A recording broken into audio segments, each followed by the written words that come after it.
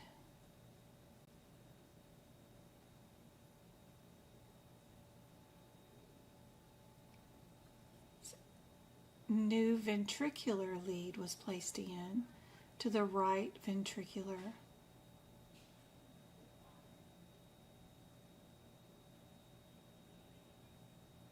Everything was connected to the pacemaker generator, which was inserted in the previous pocket. So we definitely did 3 procedures. I can see that. You just need to get your arteries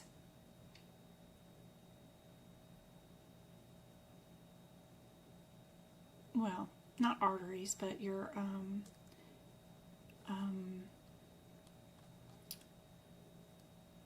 knowing whether you're ventricular or atrial will help out a whole bunch in picking out the right codes for this one. What do you guys think?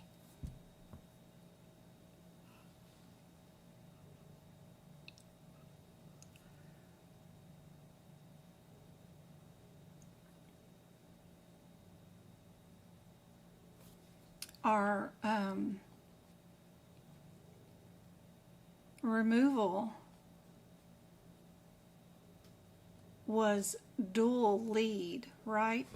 So even this little charty thing here that we've got on page 248 and 249, even if we don't look at the insertion yet, we just look at the removal first, and you look for your removal of electrode only dual lead system,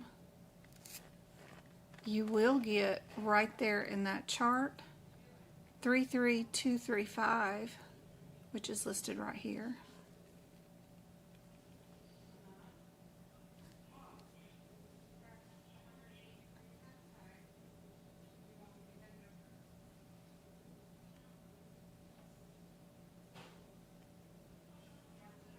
What do you guys think?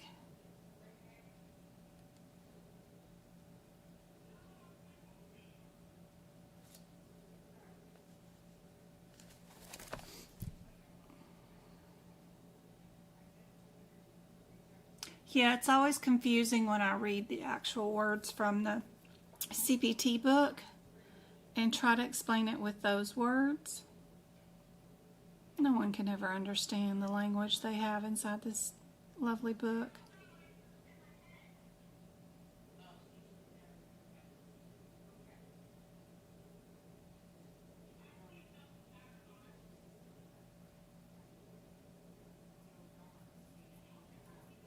Don't forget, on page 249, you do have your definitions of a single lead, dual lead, and a multiple lead.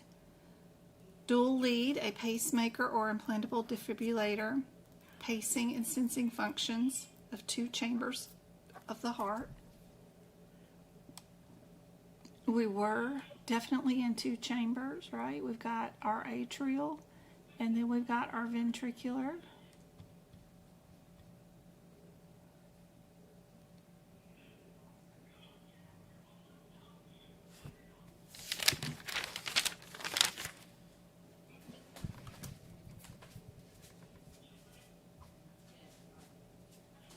Not allowed to have that thing on speaker in my house.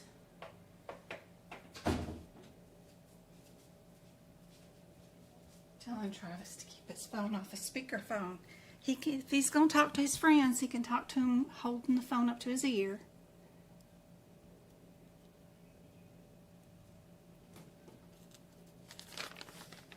R08, atrial and ventricular, right? That is our insertion of our new permanent pacemaker, which was the last thing that we did right here, right? Into our little pocket. And then our 233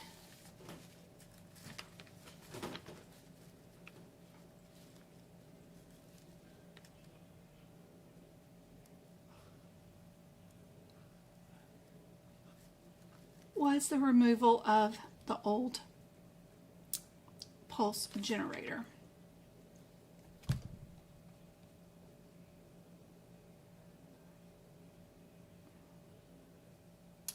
Right there, pulse generator removed.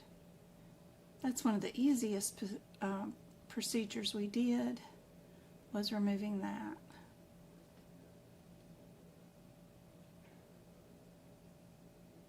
And the only two answers with even just that listed in it, if you know nothing else other than the very first thing that was done, right, was removing the old pulse generator. If you notice that that was the 33 code, you only have two answers with that in it. And knowing whether you did 1, 2, or 3 procedures is super helpful. So we remove the old one, we put a new one in, and then we put those leads in. And that is 3 procedures. And make note during the exam, you know, the first code does not have a modifier, but your second and third ones do. That's for additional procedures. Still in the cardiovascular system, they all have the 332, right? So if you're going to use multiple procedures in the same section, you need to add a modifier to it. They're not adding 59 for distinct procedures. They're just saying multiple cardiac, all related to the same type of situation that's going on. That's why they're using that 51 modifier. Anyway, D is our answer.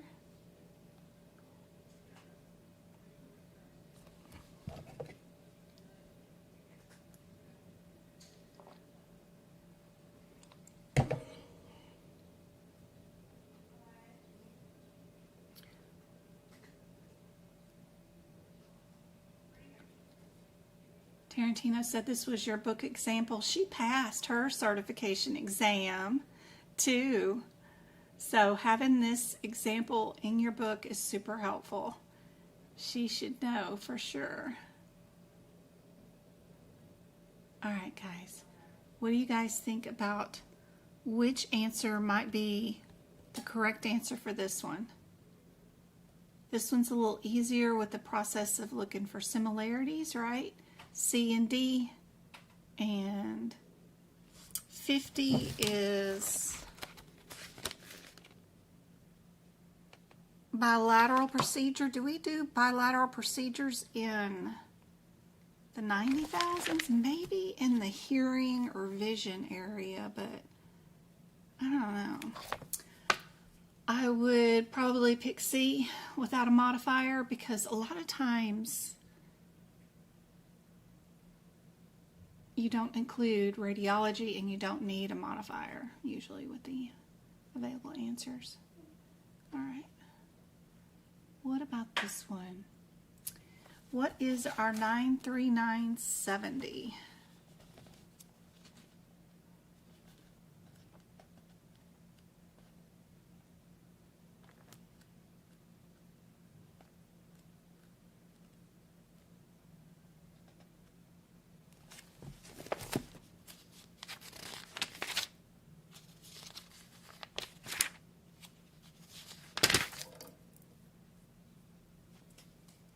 We've got bilateral procedure. You can see right away that that CPT code descriptor already says it's bilateral, so you would not add a bilateral modifier to that one at all. So, yep, it's got to be 70.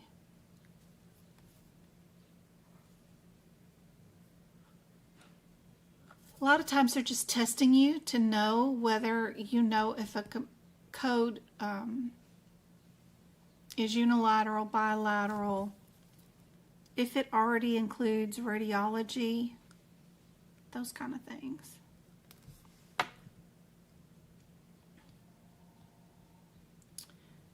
I think my mom got hacked today. You know how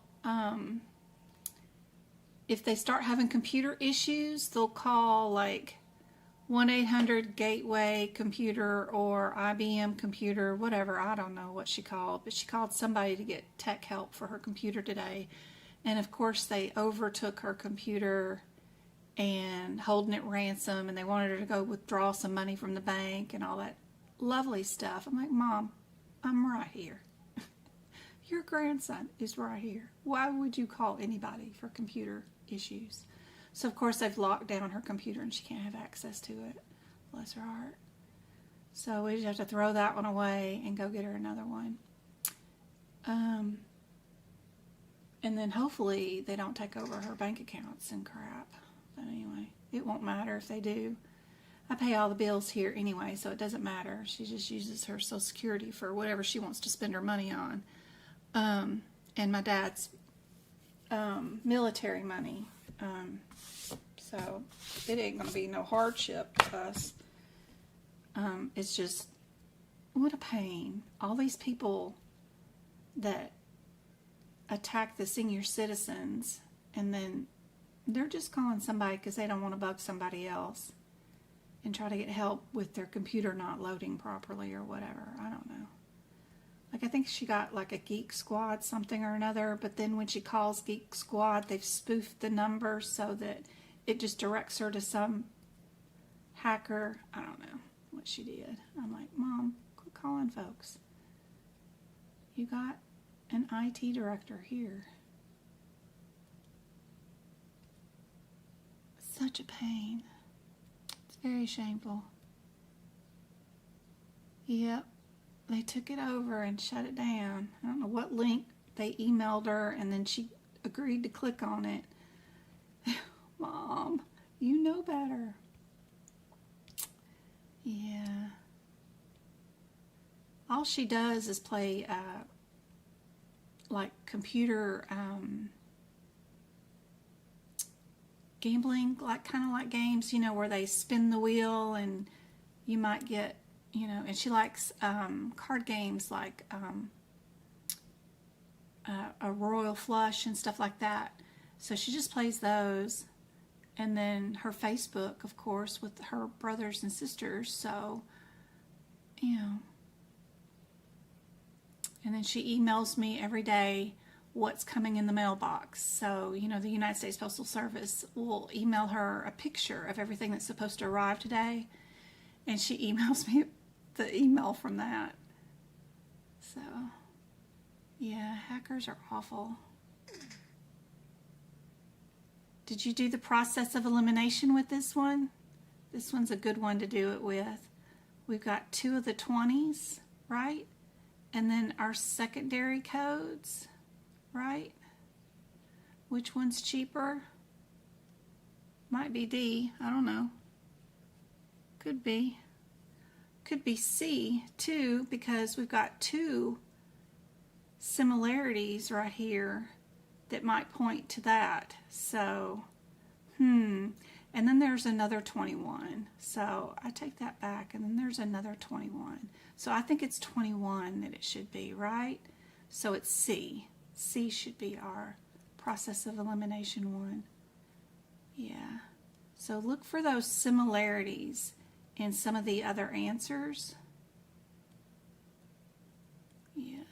And they keep calling her because now they've got her phone number and threatening her. So every time I hear that phone go off, it's just them hackers. They're just calling again saying, we're going to arrest you, or we're never going to give you access to your bank account again or your computer if you don't go to the bank right now and get us some, what do they call it, gift cards? Yeah. When they mentioned that, she was like, okay, you're a scammer. And then she got off the phone with them and messaged me. But by then, she had already given them control over her computer.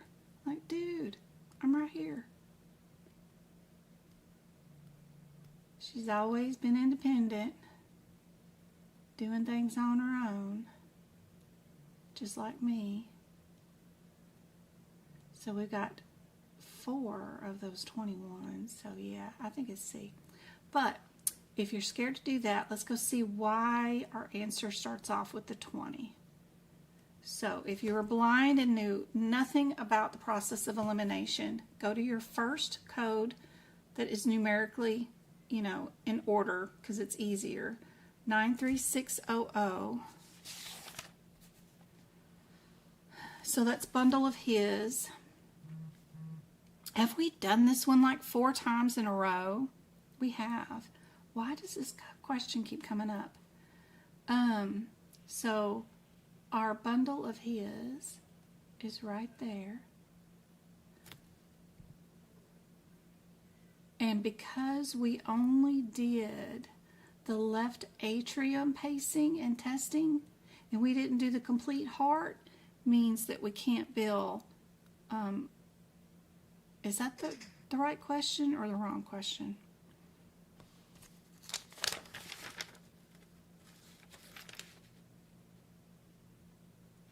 Yeah, our 000 is bundle of his. Our 19 is for the bundle of his recording also.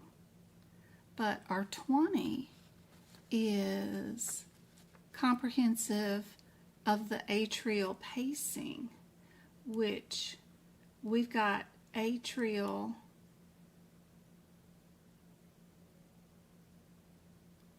and right ventricular right there, which is in our 20. And then if you look at our 21, then we've got the left atrium and atrial.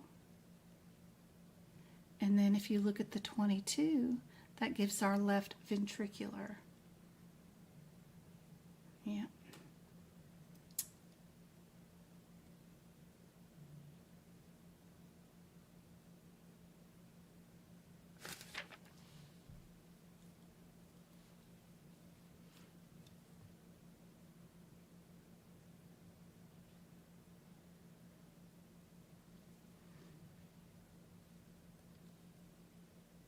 Someone hacked me the other day trying to buy a PlayStation and 2 Uber rides. Oh no.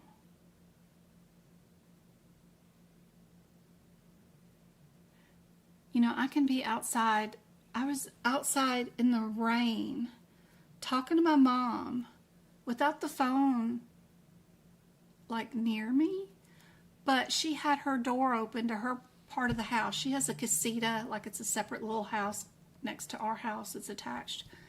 And she had her door open and we got smart TVs, but we were just talking about how we needed to replace her awning because of the storm had knocked holes in it with ice. Ice chunks had knocked holes in it. And by the time I walked back to my desk to my cell phone and I picked up my cell phone, I had advertisements from Wayfair for awnings. I'm like, how did you hear me talking outside in the rain? How did you do that? I was not shopping for that in any way, shape, or form. She already had a brand new one that we had just installed, and it was perfectly fine until that particular rainstorm.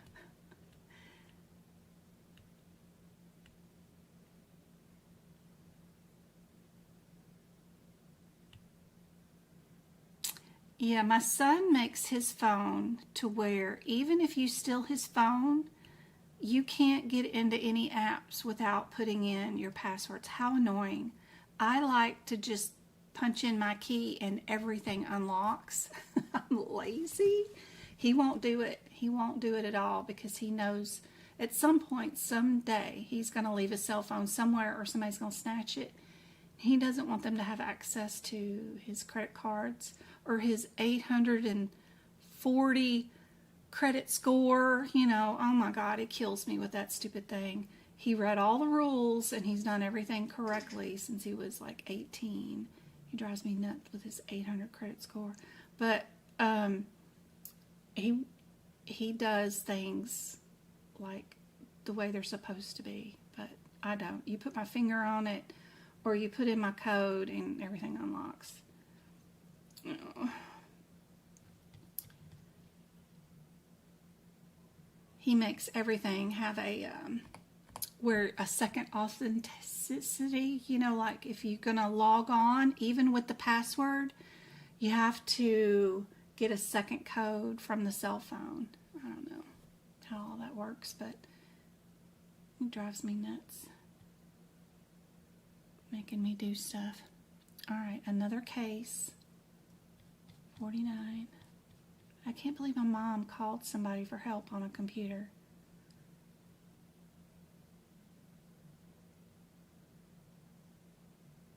And then clicked on anything any 1-800 number said. My neighbor was, before she passed away, my mom was trying to help her log on to her email account, and she'd forgotten her password. They called Acer, like the 800 number on the back of the laptop, and was talking to somebody overseas, and I came around and heard them.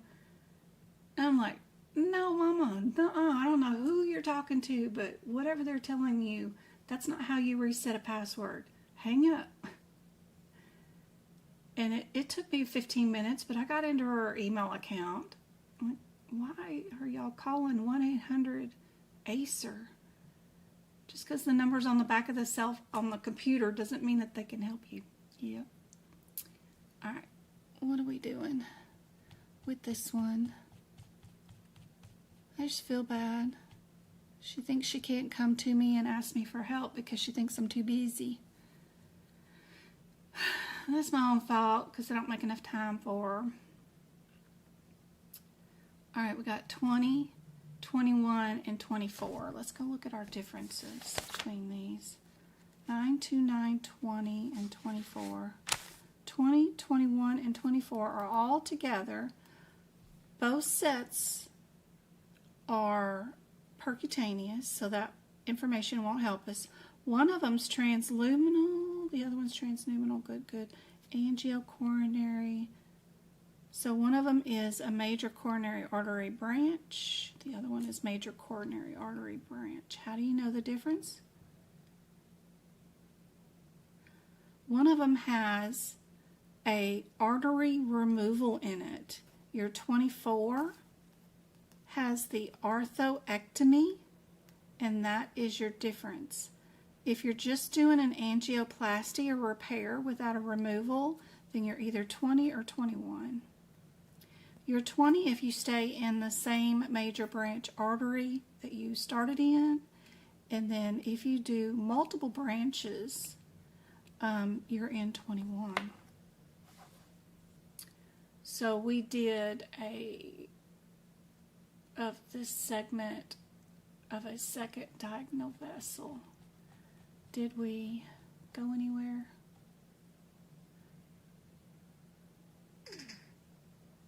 She has a seclusion of a diagonal artery.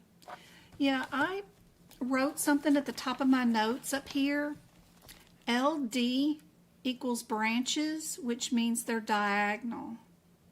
If you're LC, it's branches also, but they're marginal. I don't know how helpful that is. I don't know enough about cardiac anatomy to figure out what the heck they're talking about, but I know there's a difference there.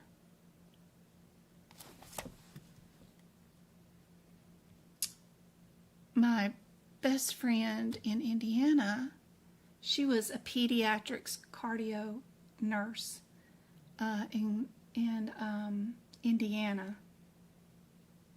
And she'd be mad at me right now. Like, I didn't play around with the heart. Right femoral artery.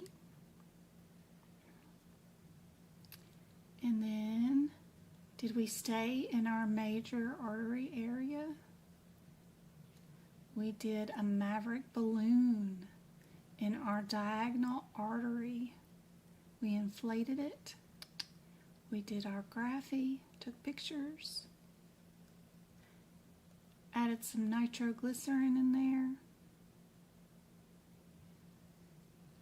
There we go, gliding our catheter and sheeting it into place.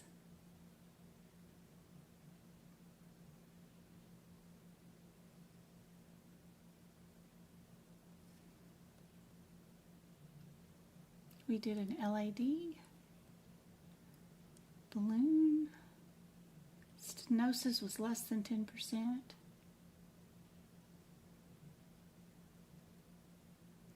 they had a successful intervention of the balloon angioplasty. I don't see any removal of anything, so definitely our 24 is out the door. 37 I didn't even look up, but it is a bypass graft. We definitely didn't do any grafts. So just a difference between 20 and 21. You're from Indiana? It's awesome. She worked, well, trying to think about which the name of her hospital was. They had pigeons in the roof of their surgical OR suite. And the air conditioning ducts circulated some of that bird poop throughout the ventilation system throughout the hospital, but it was mostly concentrated, of course, in the OR rooms. She ended up with brain swelling because of it, and actually had to have part of her skull removed, let it swell, and then put it back, all because they didn't remove the pigeons from the hospital roof. Isn't that crazy? Or, you know, a cardiac nurse, you know, in there for 20 years, and you know, you got to do maintenance on your buildings. You can't let things fly. You think the birds are cute, and they are, and I feed birds here in my yard too, but you got to be careful. You can't inhale that stuff. It can lead to infections, and everything is related. You breathe it in your nose, through the mask, whatever. The oral cavity is opened up directly into your lymph node system, and which ties into your circulatory system, which ties into your lymphatic system, which turns into your everything system. So gotta be careful. That happened to our brother-in-law. They thought he had lung cancer. Yeah. That'll make everybody sick. Yeah, I know she wasn't the only person that got really, really sick. She just disappeared, and I couldn't get a hold of her. Oh, how many years ago was that? Like in 2013? It was a long time ago, 14. And so I stalked her son down. I didn't personally have a cell phone number because he was a kid. Her son's name is John, just like my son's name is John. So it's kind of cool. They're both the same age. But I tracked his butt down on Facebook and was relentless and got him. I was like, okay, I'm going to book a plane. I don't know what happened to her. And he let us know she was in the hospital. But anyway, it was crazy. She ended up working later on after that at one of the casinos in that area until she got her brain injury recovered and felt good enough about going back to nursing again. But isn't that crazy? It just one day, poof, could all be gone. Now she says she's just a slumlord. She owns some properties and rents them out, and that's nice. I wish I could do that. I would love to do that. Keep rent low, you know, like just cover the mortgage and insurance and crap. Because the property goes up in value, you know. When you sell it, that's where your real profit is. I don't, you know, need $5,000 a month on top of rent to cover whatever expenses there are. Your value is in the property. I don't think charging astronomical rates over the top of all your expenses every single month is a good business model. I guess it is, but I couldn't do it. All right, what about this one?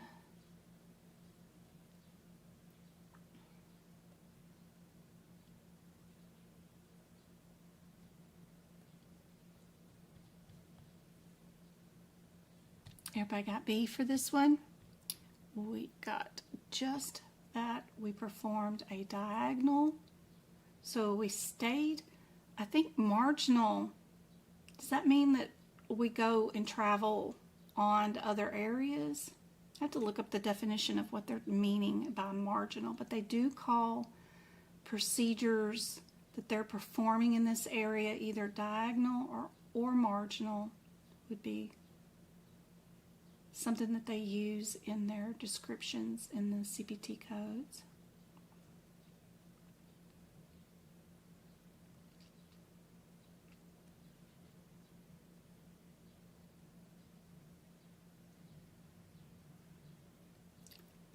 Performed in the diagonal artery of, it's not the same artery, but it's one of the diagonal ones, one of the ones that branches off, but it's diagonal. I'm awful with directions. All right, another case.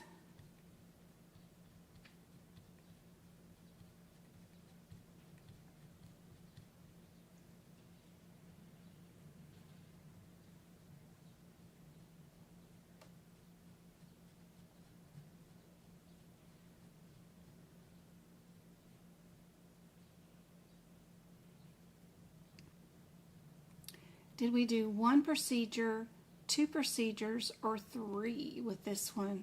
Let's count. What did we do? We did that. We got some, did we do a cabbage? What did we do?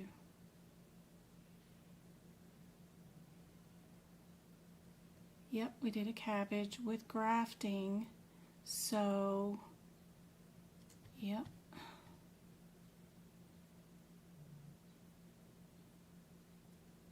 We did our sterno, we cracked them open. Yep, that'll be.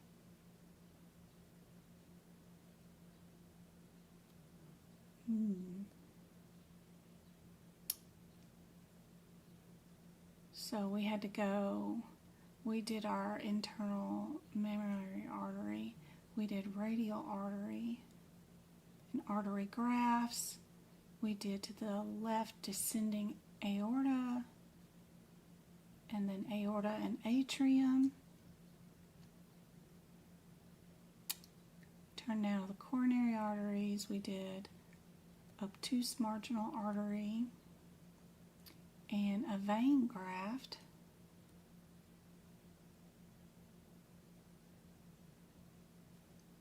Proximal anastomosis, the foot of the aorta to the anterior descending aorta. And we did radial artery, sternal closure. So obviously our 333 looks like it's going to be probably our first code. And then we just need to see about our secondary codes. I think the 10s are just artery, and the 17 is going to be artery and vein. So then we just need to know whether we need to add that code or not. 35600, is that their grafting? Is that the grafting? That's the grafting, and we did do a harvest. So did we do all three? Did we do D? What do you guys think? Because this is the harvest. And then this would be an add-on code, so we don't need a modifier for that. And you just need to know whether you are a 10 or a 17. And 17 is down for two of them, so you know you need your harvest. So, yeah, is D our answer? What do you guys think?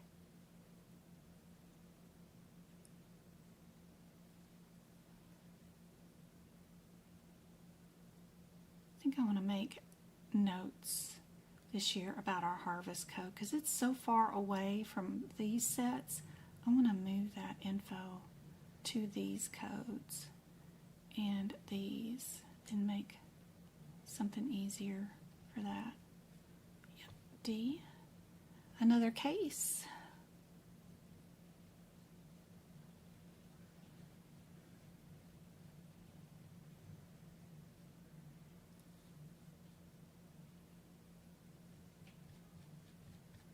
Stop reading and let's go look at our available answers. Oops. I gotta push the answer down. Alright, we've got, remember, if we stay in our branch, then we're the 2-8, but we're obviously not because nothing's the 2-8. So 2 of them have 78. We just need to know whether we need to add the modifier, RC, or nothing. What kind of code is that? 92978. What's going on there?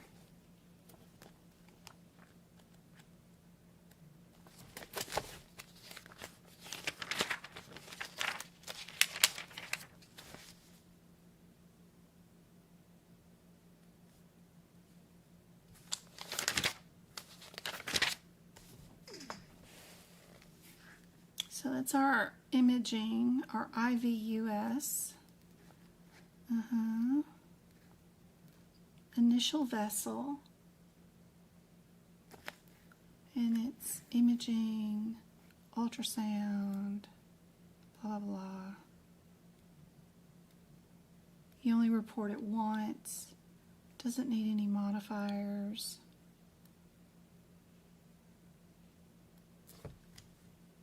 So that's just our imaging, and we placed a stent.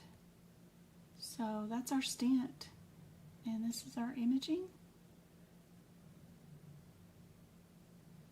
So good with A? What do you guys think?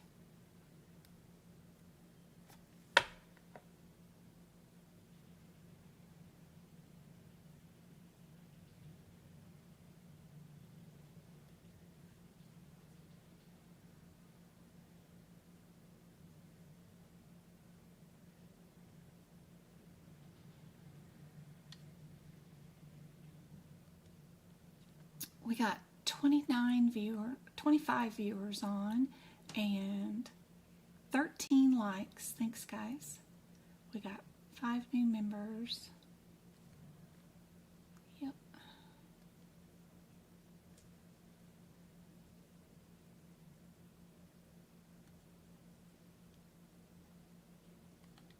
So back up to this one. There's our IVUS that we did.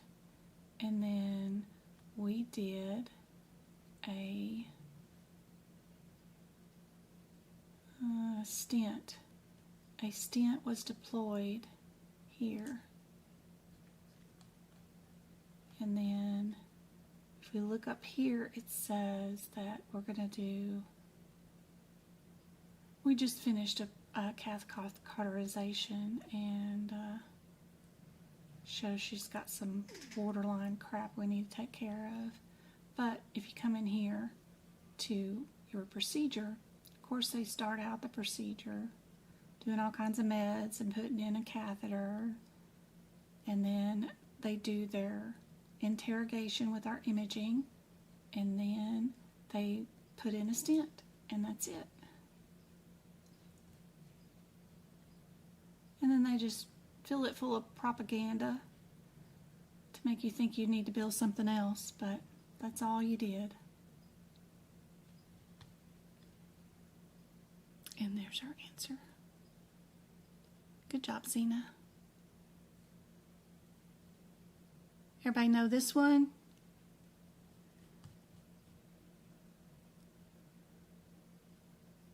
Y'all can all type it into chat. I'm sure you guys know this one.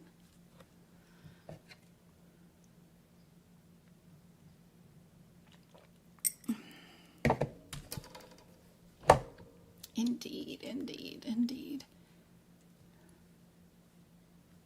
Be careful. Diabetes and hypertension don't go together, but it's always the kidney disease, right? Don't let the 2 D's influence you. Yep, it is kidney disease. Having a high blood pressure will ruin your kidneys one day, always. All right, same type of question, but written a little differently.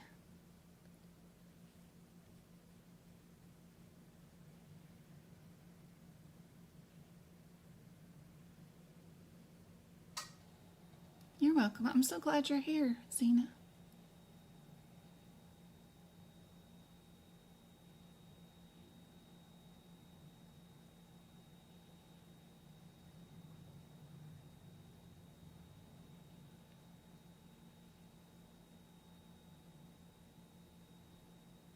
Good job, Go-Kart. Good timing. B is correct. Good job. What about this one?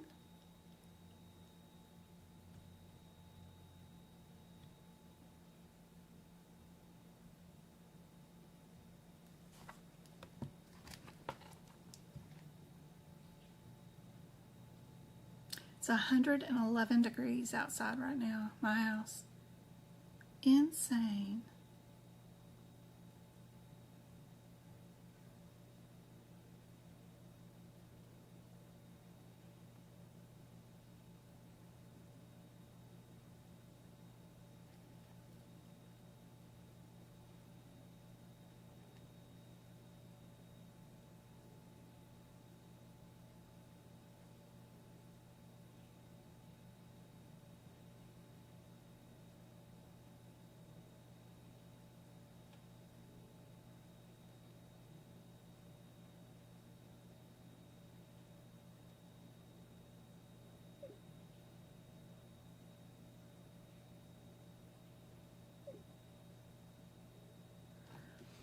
Travis texted me. He's making sure he filled out his drugs are bad thing they have to do for cheer for the next year. They have to watch these videos and answer these questions about if they get injured and their doctor prescribes them meds, they might not want to take them because they can cause long-term side effects. It's a crazy set of videos, but I don't know, it's cautioning age athletes not to take opioids and to try to work through with just Tylenol or Motrin, I guess. But it's like 2 hours of videos and answering questions. It goes on and on and on. Like, I hate them practicing medicine, but I understand the guidance. They're still children, though, so it's like, but anyway. Don't forget to pick up Travis, right? Yep. That is, I gotta leave in 2 hours. So it's 4 o'clock here. I gotta leave at 6. All right.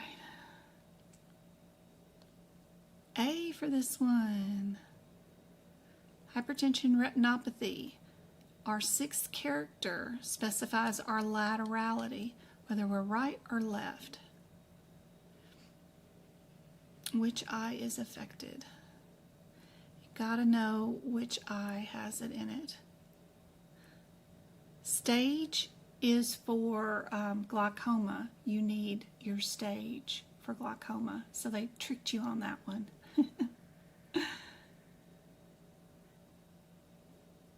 They got you. All right. What about this one?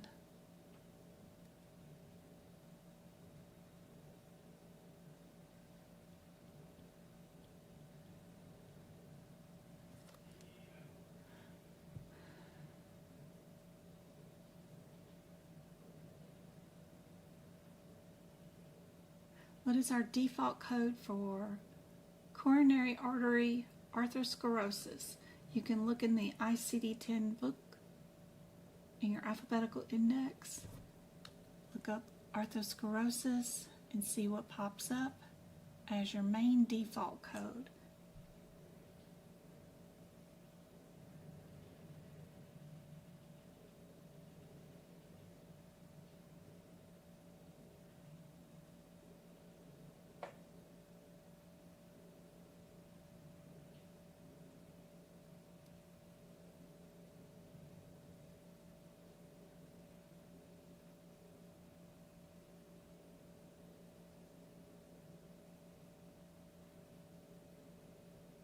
believe it's 111 out there. A is our answer for this one. All right, almost done with these. What about this one? And remember, if you don't know what an acronym means, where are you going to go? PVD. If the back of your CPT book doesn't have what PVD stands for, there's one other place you can look. And don't forget that it has a list in it too. Your HitPix book, Appendix C, has a full list of a ton of different acronyms, even some symbols. And you might be able to find, if it's not on the back of your CPT book, it might be listed here too. PVC is here, but PVD is not. So you might need to add it. And I don't know if it's in the back of your CPT book. Let's go look. Let's see. PVD.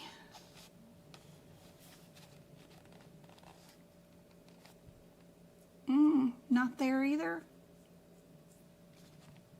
Uh-oh. Something we might need to add.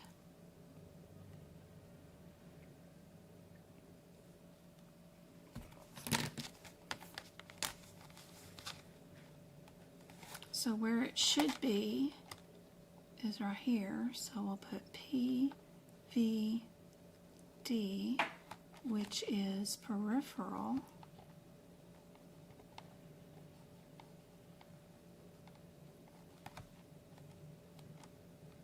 Vascular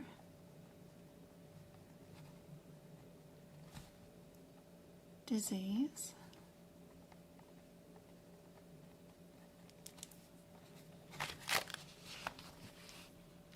Add it in your HitPix book too.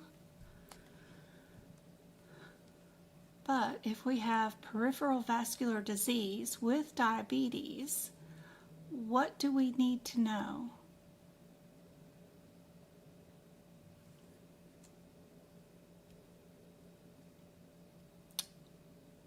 Not which side.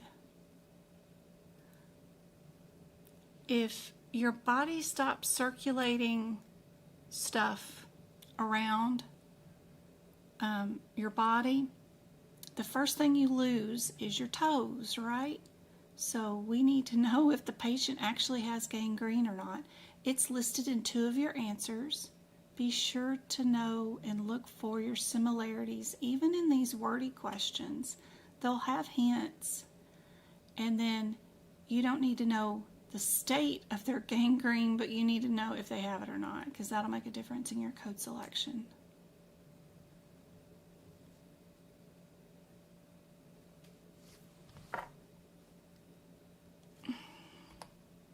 That's the end of my cardiovascular documents. Do I have 2? I have 2. Which one has notes in it? This one has notes in it, this one doesn't.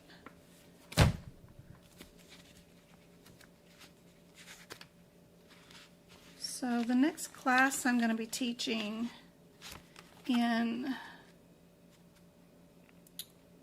my class of students who bought the freaking AAPC course from me, and then I sent all that money to AAPC. They are doing anesthesia tomorrow, and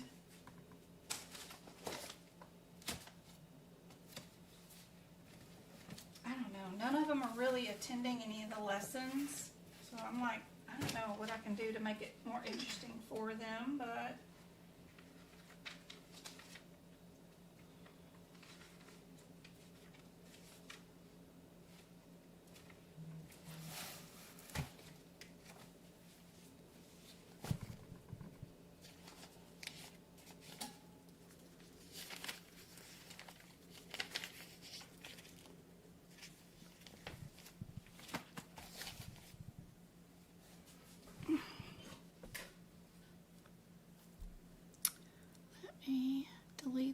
this, and let me see if I can't make this a lot better for you guys, screen-wise.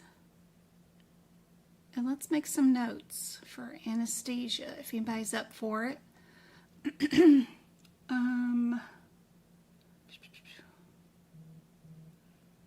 see, get this,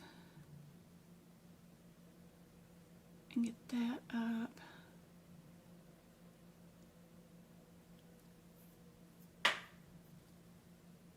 Get that up, and then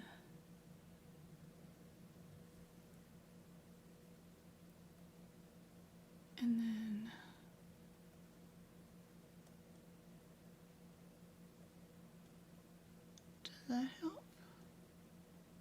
Okay. And then I just need to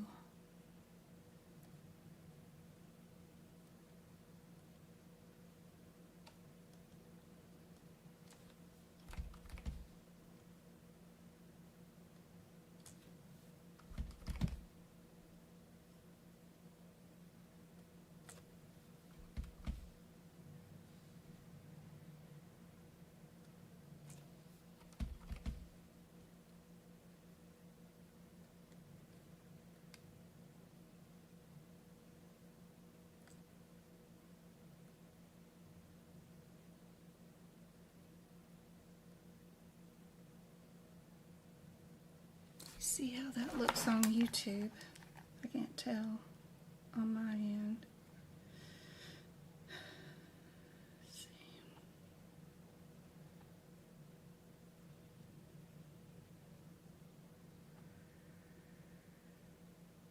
That still looks kind of small, huh?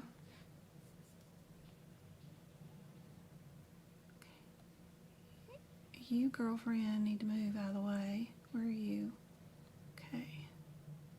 And then, I don't know what you are, but you gotta move. Let's see. Alright, we're getting there, getting there.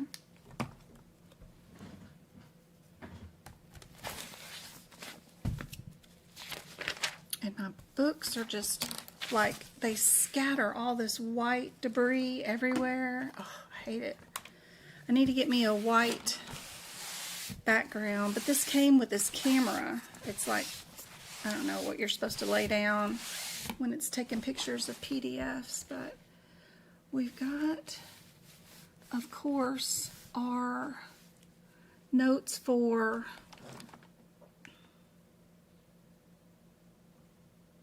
I got advertisements for our the types of modifiers that we could use in this area. We've also got some key important codes right here, and these are actually called qualifying circumstances, but your guideline and header is on a different page, and I like to, you know, used to back in the day, it used to be highlighted right up here instead of there, but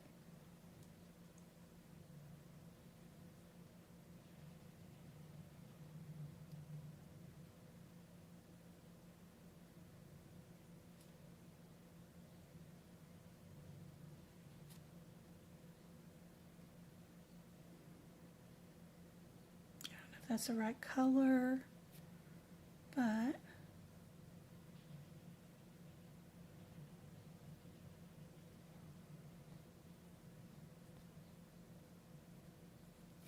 we need to move those modifiers from our hip picks book to our anesthesia section, because a lot of times they'll ask us about modifiers and some don't know where they're located.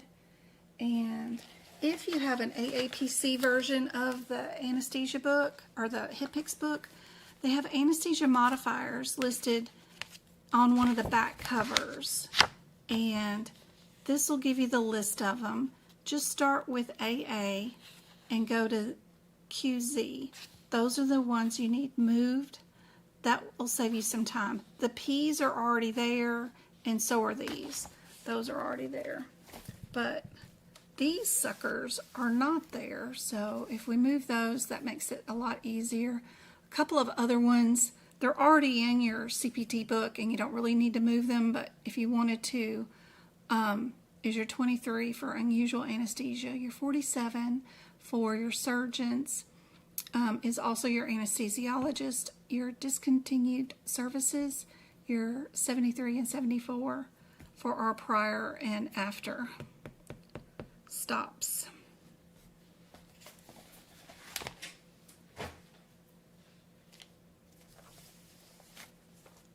They're sleeping so happy with that wall in between them. It's too funny.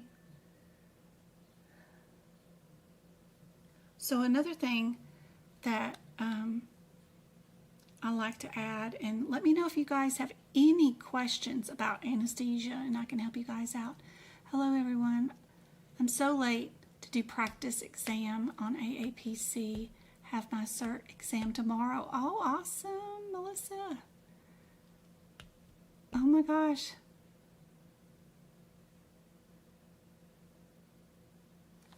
So tomorrow for anesthesia, I know for a fact you will get questions about probably emergency situations where they put somebody under anesthesia really, really fast because, you know, they were in a car wreck. Don't forget that you may need to add this 99140, or your other qualifying code that they like to ask about is your 99100. One key detail, of course, about this one is if your CPT code descriptor already has it in there, then you don't need to add it. So, like this one, where 00326 already has a patient's age listed in the descriptor and it has a do not, then you don't add it. If your patient is over 70 and they're getting a procedure done on their neck, then you would add that code. Or if they're under 1 year of age, then you would add that code. But only if the descriptor does not have an age in it. If it has an age, you wouldn't use it. Same thing for some of these modifiers. Like you've got P6 for brain dead patient, right? But if your anesthesia code has the fact that they are brain dead in it, like 01990 says it is for a brain dead patient, then you don't need to add your P6 modifier because it already says it in their descriptor. Number one rule about adding any modifiers is that you're only adding them because you need to change a CPT code descriptor. So if you're not needing to change it, then you don't need to add anything to it. I think in your exam tomorrow, they're going to ask you about doing an epidural on a patient, and then they switch to something. What is that question? I saw it today because I was giving out anesthesia questions to people. So hold on. Where am I at? Educational course, wrong place. I need to be in my file full of exam questions. What did I label it? Question. I wish every time I open up my file thing, it puts the files in a different order form. I wish they would just open up the same way every single time. Question bank. And then anesthesia. Where is that question? It's going to be, it'll say something about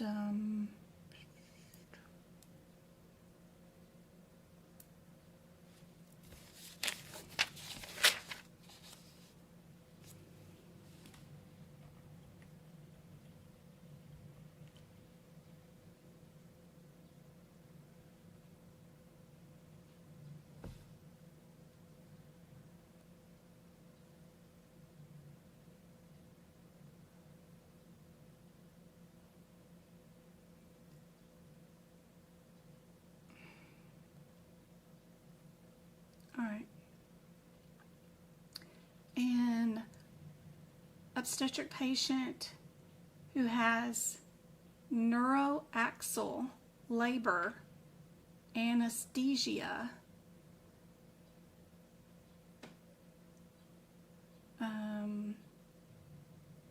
provided by the anesthesiologist when the delivery was expected to be a normal vaginal delivery, but the obstetrician performed a cesarean delivery when the fetal heart dropped. What would be the answer? So for that one, we're going to start out with our 67, right? Neuroaxial labor anesthesia planned for vaginal delivery. That's our first code. And then our second code will be our add-on code for our 68, saying that we switched over to C-section. Two codes will be the answer for that question instead of just one code. So that's one of the rare questions that two codes mean something for sure. But I bet that'll be on your exam tomorrow. I bet. There's a question about 3 cRNAs and the QK modifier. Okay, on the exam, let me look. See if I can find the question. QK?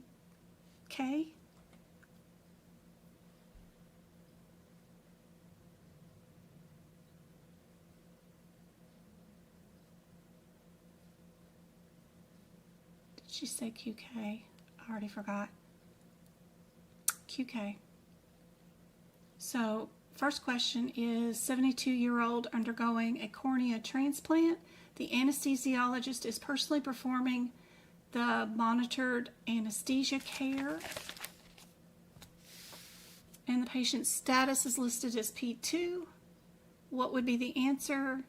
And we would be doing anesthesiologist only for that one. So we would have AA in our answer. The other one that I have QK for, cRNA, is personally performing a case with medical direction from an anesthesiologist. What is our answer? That is QX. And then the other one I've got is an anesthesiologist is medically supervising 6 cases concurrently. What modifier would be reported for 6? What do you guys think?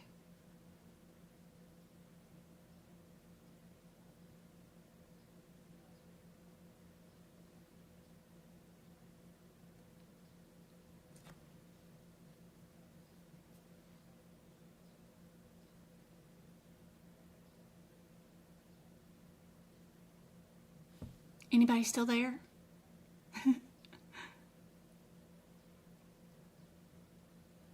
If we were doing 6 cases concurrently, indeed, AD, for supervising 4 more. And then her question, Karen's question about 3 patients concurrently would definitely fall right there at that QK is going to be your answer. Yep.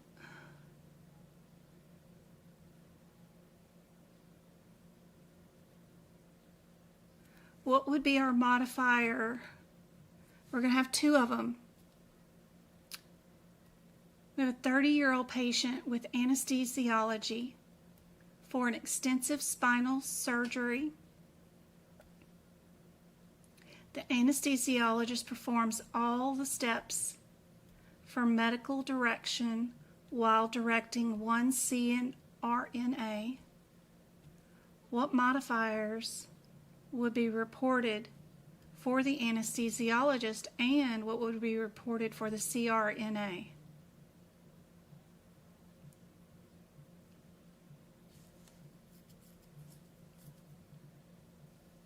Good job, Claire. For the previous question, an anesthesiologist performs all the steps for medical direction while directing 1 cRNA. What modifiers are going to be used and reported? 1 for the anesthesiologist and 1 for the cRNA. AA is only to be used if the anesthesiologist themselves is sitting in the surgery and doing the surgery themselves. So that would not fit here because our anesthesiologist, all they did was perform all the required steps for medical direction while directing one CRNA.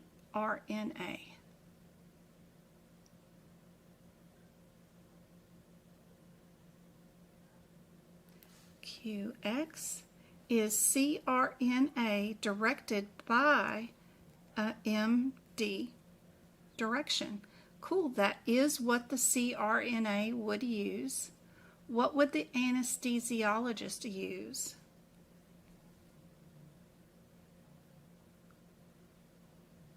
No AA. No AA. Got to take that off the top. We cannot use AA. If an anesthesiologist is going to bill for directing one case being done by a CRNA, what would the answer be? We've got 4 or more here. We've got 2, 3, and 4 right here. Where's our one case? Where's our one case?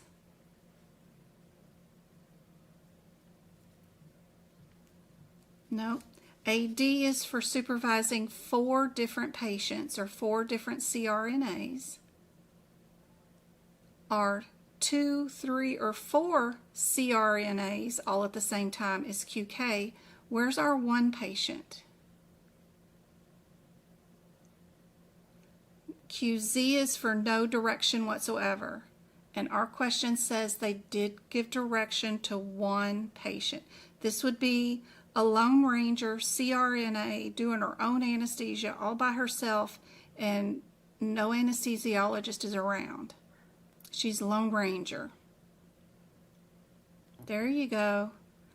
QY, guys. QY is for our one CRNA being directed by one anesthesiologist. That was a really good one.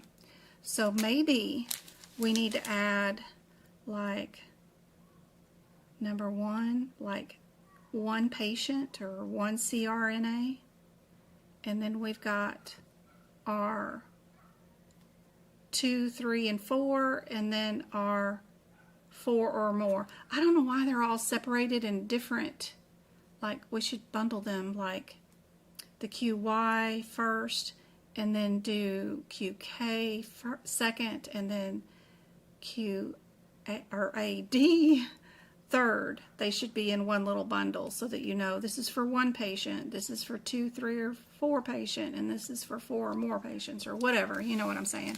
But yeah, that's for one patient. Yep, we would do QY and then QX because we're going to build the anesthesiologist first and then the CRNA second.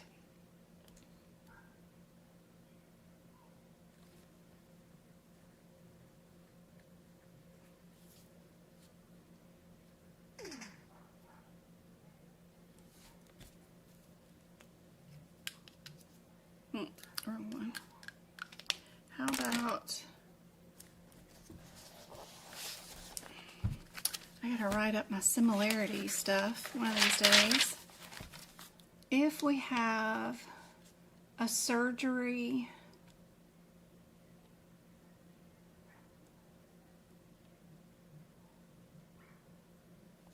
we've got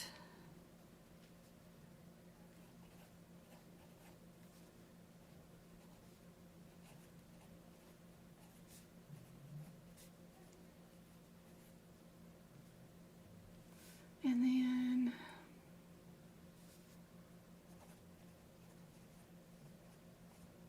surgery, and then we've got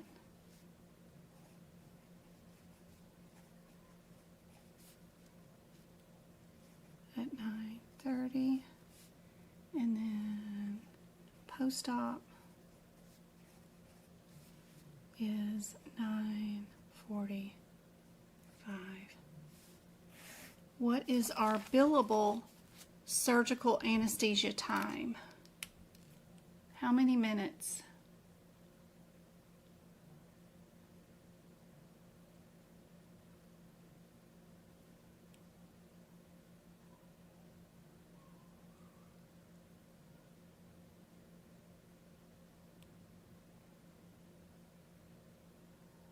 You need to know that for your CPC exam for sure. How much surgical anesthesia time is billable there?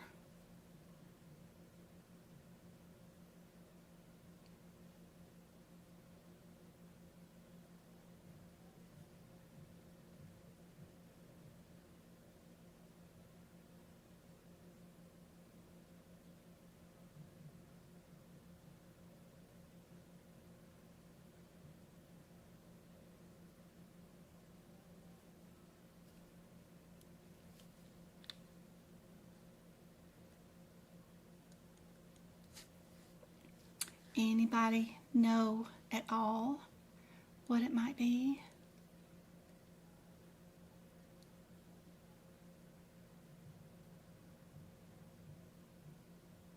Good job, Saturn. So we get rid of anything that says surgery. We don't want to know anything about that. We want to know when prep happened and when they went to post-op, always. Check for your P's. That is 2 hours and 15 minutes. So then you just do 60 plus 60, which is a pain. You get the 120, and then add your 15 minutes on top, right? And that's how they're getting their 135 minutes.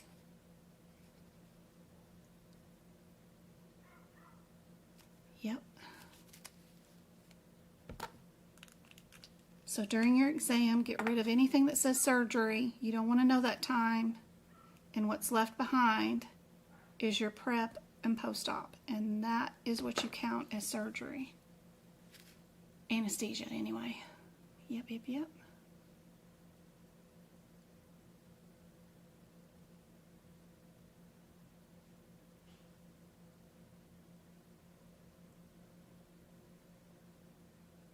They might call it, you know, not post-op. They might call it recovery.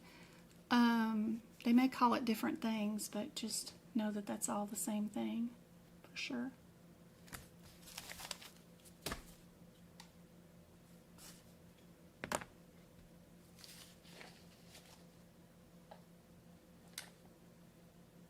Codes that have come up prior, or my predictions as far as codes on the certification exam. In anesthesia, my predictions, of course, are those two.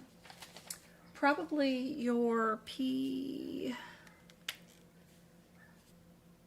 3, and 4. Knowing your differences between those, whether they are mild, severe, but a threat to life. Knowing those differences between the severe and the severe with life threat is probably more so the P3 and the P4. Then these two codes, and then they often have code our plastic cleft repair. It's always on the exam, usually. Yep. That, and maybe our lens surgery.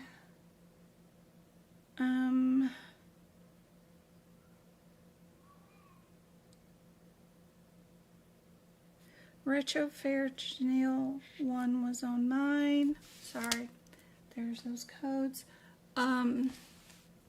So 00102, 00142, 00174,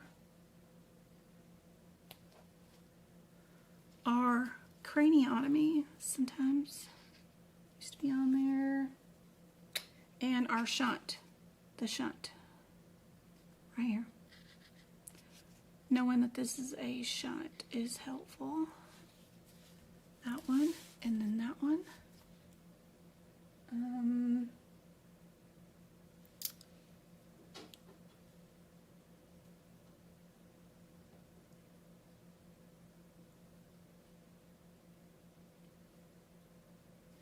This 326, of course, because they have the child's age in it, and we don't use the 99. So pick the answer without the 99 code in it for that particular question. Knowing the difference between the 400 and the 402 code, what would it look like when it's written in a question? Because 400 is NOS, not elsewhere classified, so it's nothing else that's classified here. Or are you doing a reconstruction of the breast? So knowing the differences between those are helpful. Our 500, I've seen. Sometimes they pick the answer that is NOS in anesthesia, but they don't anywhere else in our CPT books. Anything else that might say NOS, like in integumentary or cardiovascular, you know those aren't the answer, but anesthesia they sometimes do. They pick the NOS codes. Our codes for 00, 550, and 560 are often on the exam. Knowing that you do not have a oxygenator or a cell saver or heart-lung bypass is what they call it. The 61 has the heart-lung bypass in it, or right here they call it a pump oxygenator, but it can also be called a lung bypass. Knowing the differences between those, super helpful. 60 and 62. Remember, 62 has a patient's age in it, 1 year or older. And this one is non-coronary, right? All these are dealing with is something like the sac around it or vessels around it, but it's not directly related to the coronary area. R67, of course, is on the exam. Probably. Over here, I've got already my 00802 marked, and then our 770 sometimes on the exam.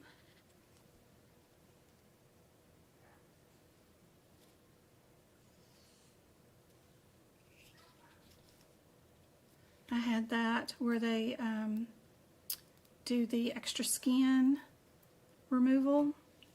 Yep.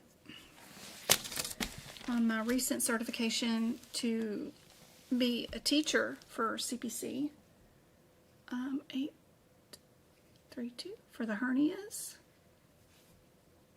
They might ask a question about hernias and anesthesia, and then our 840, which is our laparoscopic of the lower abdomen, and then the difference between it or the 60. So that difference probably 100% will be on the exam. Knowing whether you are in the kidneys or you're in the abdomen is helpful, and which code to pick. For sure, for sure.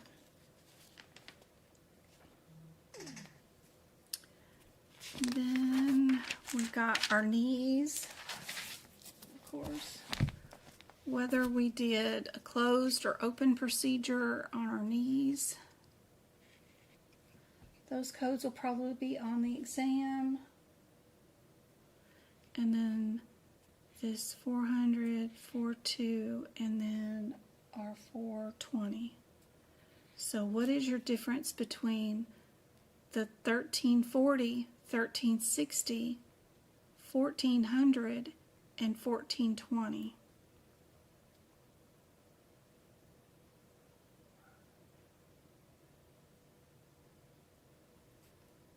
Closed procedure, open procedure, and this is only done on the lower 1/3 of the femur.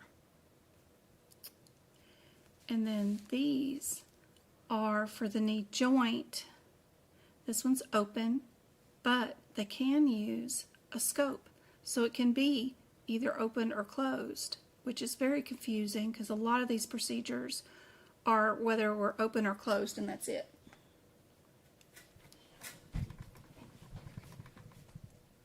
Yeah, turn on the air conditioner. I think it's 115 outside right now. I didn't get hot. Okay, and then, sorry if the noise is too loud.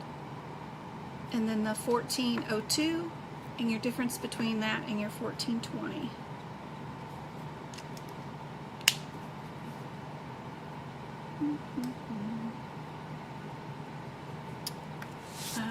I've seen the 1610 on the exam before, and your 20 and 22, and knowing the differences. Your 22 is diagnostic. We don't have a diagnosis. We are just going in to look-see because we don't know. This one's for a closed procedure, and this one is dealing with just the nerves, muscles, tendons, fascia, that kind of stuff of the shoulder. So knowing those differences will be helpful on the exam.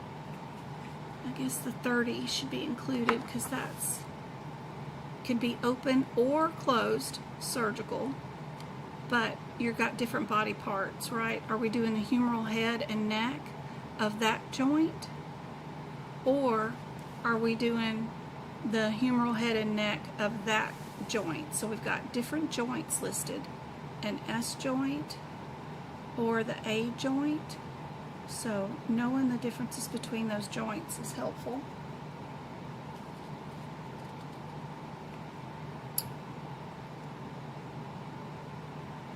I haven't seen it on the exam yet, but this is kind of cool. This one's on veins, and this one's on a cast. So if they're doing any anesthesia to do a procedure on a vein, it's just that code. I find it cool code, but I haven't seen anything on the exam about it. They do like the wrist and that carpal tunnel sometimes area.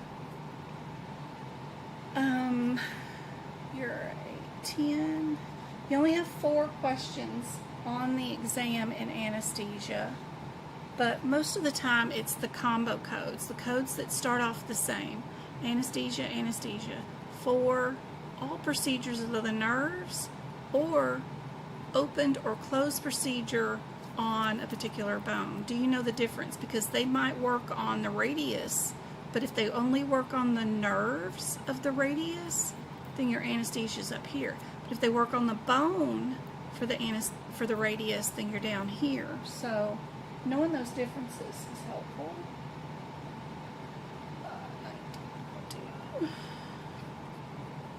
This one up here, or 1922. Non-invasive imaging and radiation therapy.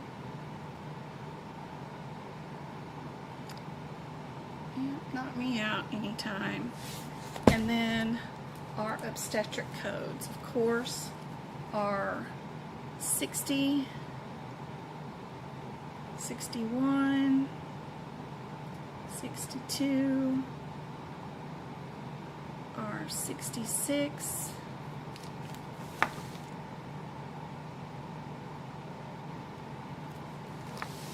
that 67 we already talked about today with our 68.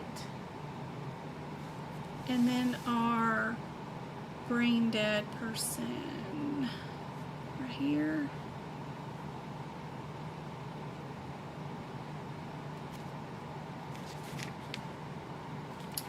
And then this code are here for 01996 for daily hospital management of an epidural. It continues on and on and on. That one. Those are most important codes. As far as the certification exam goes, I predict that could be on the exam. Has anybody seen anesthesia for debriefment due to burns on their exam? I'm trying to remember. Is that a practice question that I had, or did I really see that on the certification exam?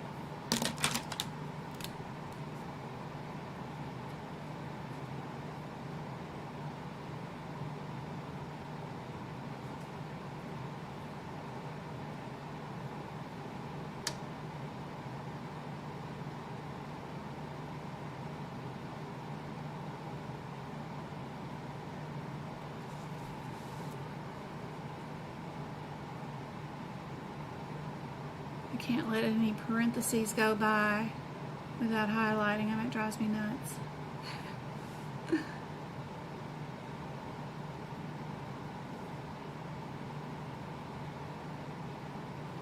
Most often, any words that are going to be on the exam, inside your exam question, that will be the exact same. If they're going to pick out any words at all, it will be the ones in those brackets. Out of a CPT code descriptor, most of the time they're trying to find different words that mean the same thing as what's written in here. But I find that if they are going to pick any words that are directly from the CPT code descriptor, it's usually those that are in those little bracket things.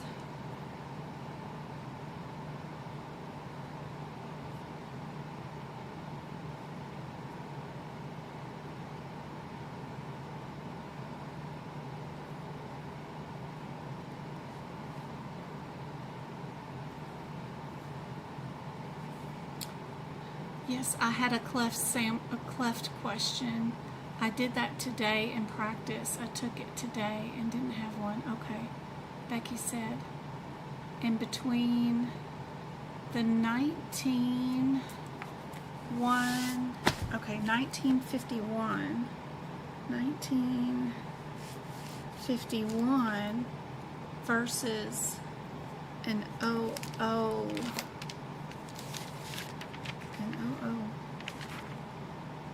400. Okay, anesthesia for open scope procedure of the knee versus a burn.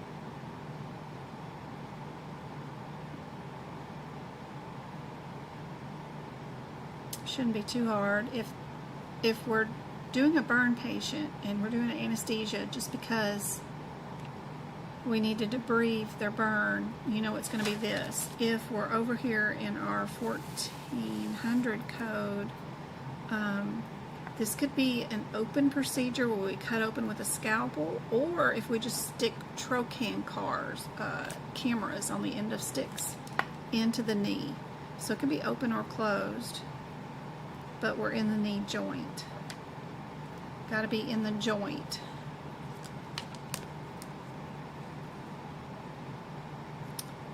And know that the total knee arthroplasty is the one that does the total knee replacement. So if they're putting a hole in a new joint, your answer will always be the O2. If their knee got dislocated and pulled out of the joint, that's what the 404 is for.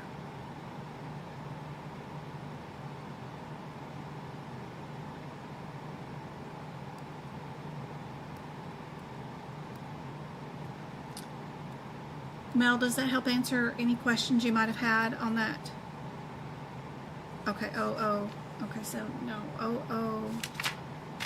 400, way over here. Okay. These codes drive me insane. Okay. Anesthesia of the integumentary system on extremities, anterior trunk, peritoneum. Ah, that's cool. So if you're doing debriefment for a motor vehicle accident, right? Maybe. And you need to put the patient under anesthesia, they weren't burned, but you were doing debridement, that might be a really good area, because you're not doing reconstructive surgery, you're not doing modifications. What else? You're not doing anything on the major vessels, but you are doing the chest wall and shoulder, so if they fell off a motorcycle, it's the only scenario I can think of that you might do debridement on. We had 2 people that were airlifted. They had to use 2 different helicopters. They fell off their motorcycle yesterday and got flown to Vegas. Here in town. It happens like daily here because we've got a lot of motorcycle riders in Arizona.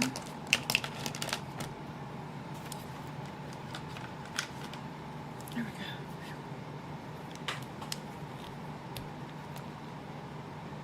So, but if the debridement was due to a burn, you would definitely be using our 51 code over here.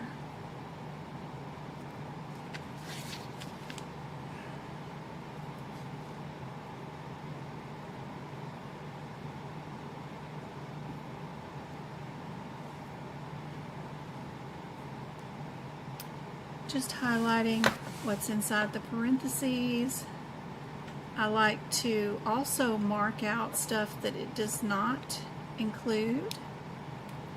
You know, some things do not include things.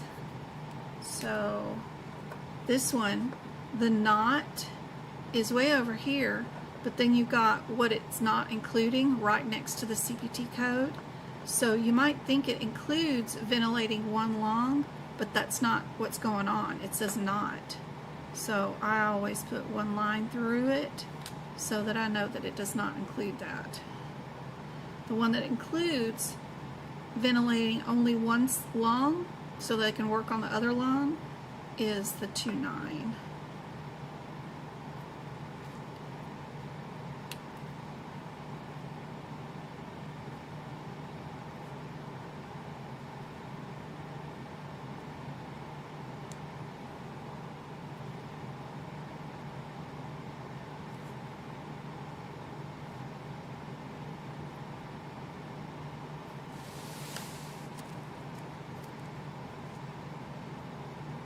Anything else anybody remembers from their exam?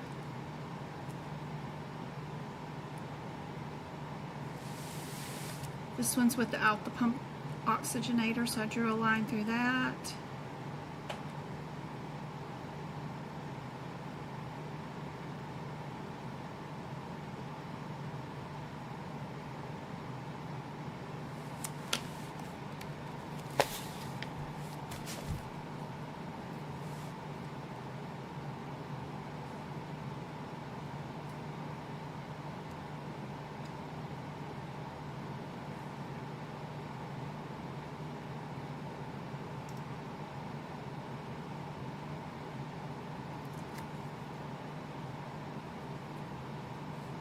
The glare on these things.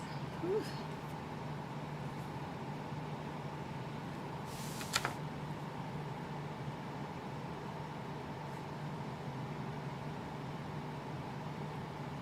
At least this chapter isn't very long.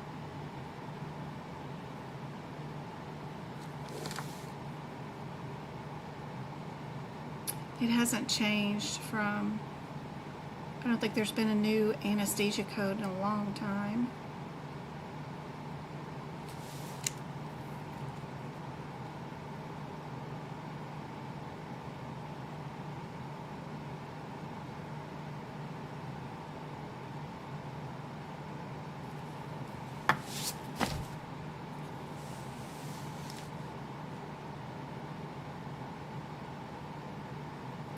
I did without pump oxygenator there.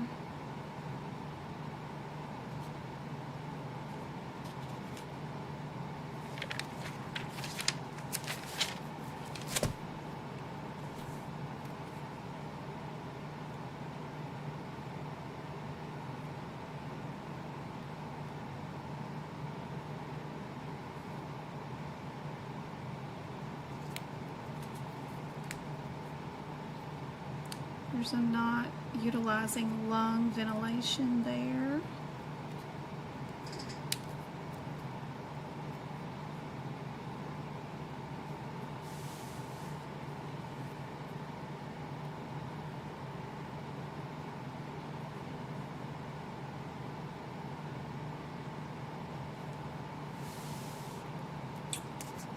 NOS, please explain. 009.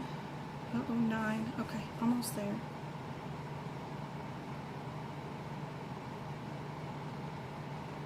ERCP. Incisional.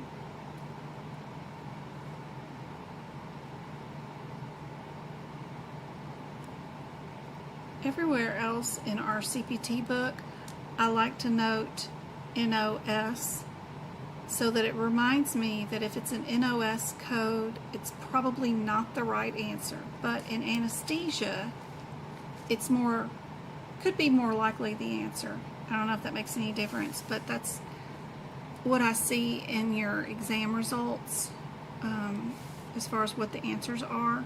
So anytime I see that a code is NOS, I highlight it so that I remember that that's probably the answer in anesthesia. But anywhere else in my CPT book, as far as integumentary all the way through medicine, if it's an NOS code, it's probably not the correct answer. Even in anesthesia, ICD-10 codes, we don't pick NOS or NES. You know, those are usually not the answer. But in anesthesia, it could be, very, very much so. I still have a habit of highlighting it even though it's in anesthesia. It just means if there is no other code at all listing around that coding area, then you could code this one. This is our generic plain Jane code. Anesthesia for hernia repairs, lower abdomen. If it's not specified as ventral or incisional hernia, and we have no other information, then we'll do the 30. But if it's ventral or incisional hernia repair, we'll always do our 832. That's all. NOS means we just don't have another code for anything else, but be sure and check. Like for anesthesia of intraperitoneal abdomen, make sure we're not doing an amnio or a resection or a hysterectomy or any of these tubal ligations, because if we are, then we're going to code one of these. But if it's something totally different, we're removing lesions or adhesions or something like that that's not listed here. We didn't do a hysterectomy, we didn't do an amniocentesis, we didn't do any of these things, but we're still in the abdomen peritoneum area, intra, we're inside the abdomen, then we'll pick that code. But only after we've gone through everything else that's underneath it to make sure. That's what our NOS means. And then we're getting close. That number you asked about was 00910, so it's over here. Transurethral procedure, including a scope. So if we do any anesthesia for a patient who's getting a through the urethra procedure, our procedure may not be on the urethra but through it. We're going to be working in the bladder, the prostate, something like that. We're going through the urethra. We're not working on the urethra but through it. Then we'll be coding our 910. If we're not resecting the bladder, the prostate, taking care of post-urethra bleeding, or manipulating or moving stones around, if we're doing something other than those procedures, and we still went through the urethra to do whatever we're doing, then we code our 910.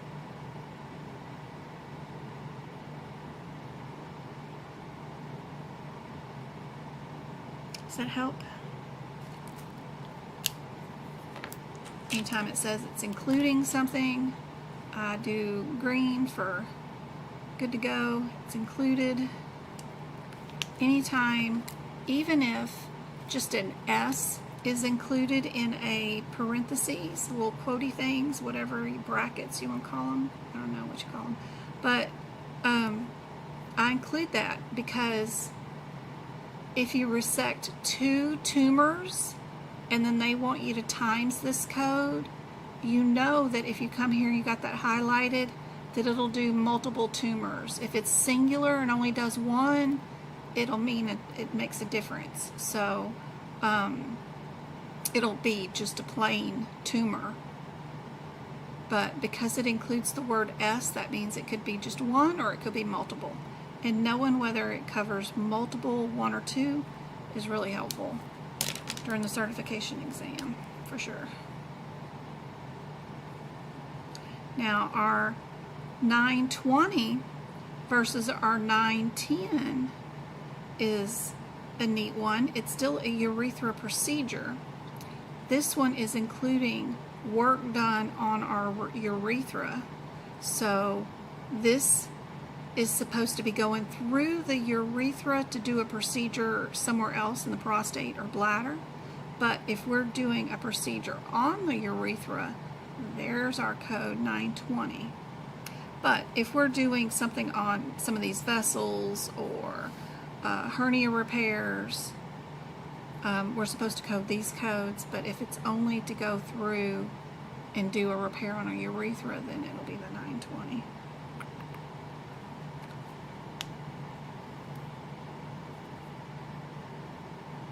You don't see it often. Yeah, I don't see it often in our practice exam questions. But for some reason, during our certification exams, they tend to pick the NOS questions as the correct answer. At least that was my experience in my CPMA and my CPCI exams that I took recently. They picked the NOSs. I'm wondering if you guys have seen the same. These are kind of cool highlighters. So like over here on this page where I added a pink highlight right there, you can get rid of it by using the eraser part of the highlight right there. So I know some of you guys get really mad at me. I get these emails when people purchase something from me and they'll see there's a mistake in something and they're like, I didn't want any mistakes in my notes. How dare you put a mistake in there? I'm like, oh, I'm only human. I'm so sorry. But even the printed CPT book, it has errors in it. Did you know that? There's errors all up in here. We have to go to our AMA website and you go to the erectums or whatever they call it, ERR something something something, however you spell that, and then they post them up on the website so that you can go in here and correct them. And I'll do a live each time they post them, and then we'll go through our book and correct even their own printed errors that are in the book. So, you know, there's errors everywhere. We're only humans. Every single printed manuscript or book you've ever read or anything always has errors in it of some sort. But I am no exception to that. I'll have errors in my notes that you guys purchase. Try not to, you know, I beat myself up about it and try not to have too many of them, but the expectation should not be that it's going to give you expert, perfect notes every single time. There might be one little error or two, especially in those out of code sequences when I'm writing the page numbers down. Oh my gosh. This year wasn't so bad, but 2024, I don't know what I was doing, but I had so many errors in the page numbers. I was being really dyslexic that night when I did those notes. I had like 4 errors in the page numbers listed. Transposing, doing an O instead of a 2 or something like that. I don't know what I was doing. I was making some errors for sure. But 2025's turned out good, because I made sure not to get yelled at by that again.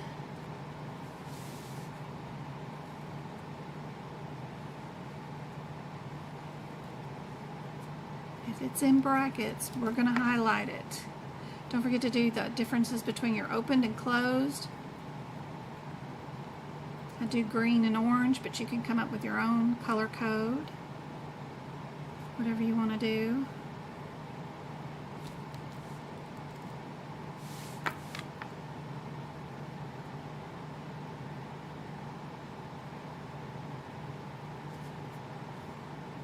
Alice in the Wonderland, the printed version of the paper book, has one sentence written in it twice in a row.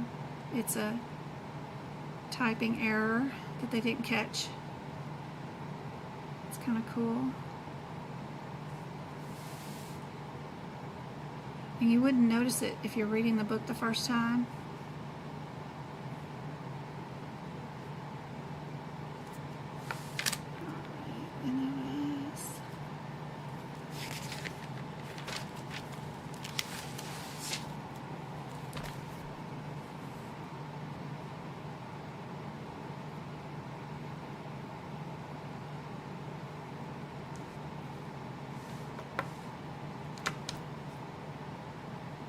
Knowing the difference between procedures that are diagnostic or surgical is one question they're going to ask you on this exam. Whether they do it in anesthesia or in the medicine section or in muscles or in integumentary, definitely going to be an issue. Do you know the difference between a diagnostic scope or a surgical scope?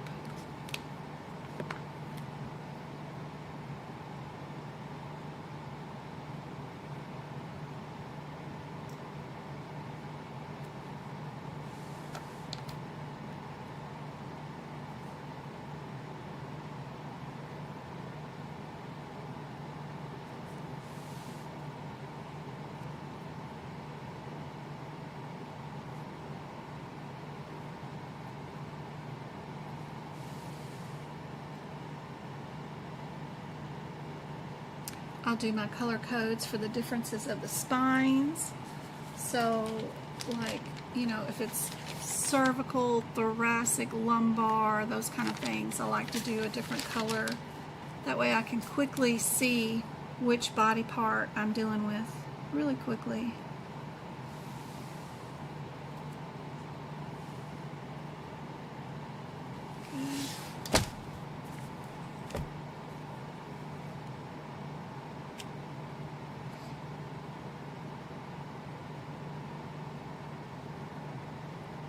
Got our only.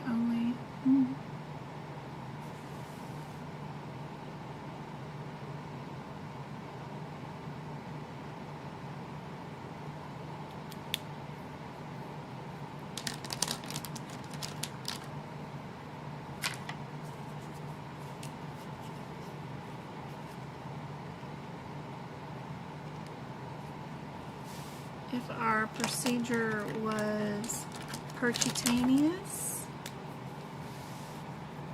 I just draw a line underneath the percutaneous. That reminds me to look through my exam question for, did we go through the skin, just right underneath the skin to do the surgery? I have a scar right there. So did they go right under the skin and do the surgery there? Or did we open up the body and go in? That is helpful. Anytime anything is an each, we know we can times that code, and no modifiers on those.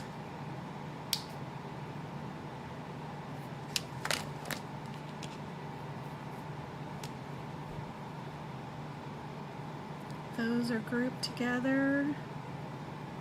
These two are grouped together. Mama and child, right?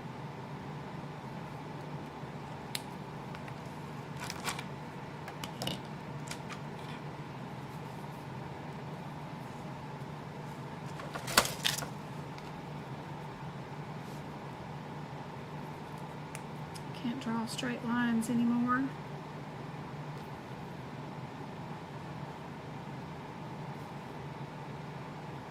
And another one over here.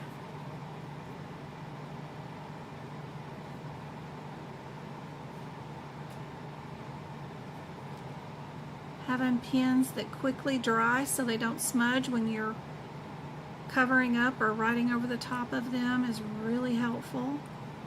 I have a list in my website at medicalcodingbyjen.com, and you can click on the Amazon link and it'll take you to everything I have here on my desk. Every single thing. I like, there's this box of 100 pins from Amazon, and then I think they're called Da Vinci. And of course I like the ones from Dollar General. I've done wore off all the paint, but those are the Bic Intensity, the 0.4 Fine Alert, but anything that says it's quick dry is super helpful. Because you saw I was doing these underlines of green for good to go. We can use these codes with those codes, and I can immediately draw them and then put something over the top of it, and it doesn't smudge, and it doesn't go through the pages either. Not at all. So, love it. So these codes definitely be on your exam. If you start out with planned vaginal delivery, anesthesia, and then you turn into a C-section, you do code both of those together. That one first and then that one. Super helpful.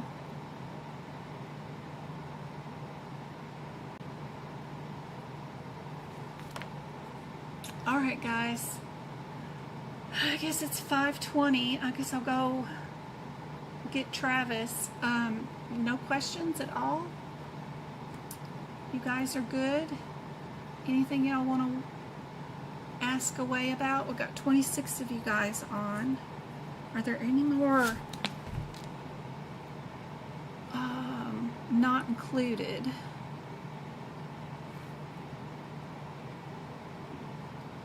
Therapeutic versus diagnostic versus surgical would be a great area to know your differences on.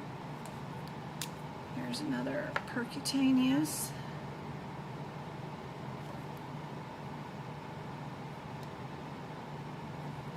Percutaneous.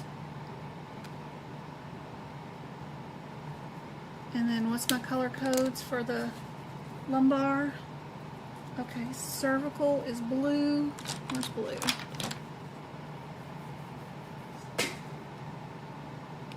What in the world? Okay.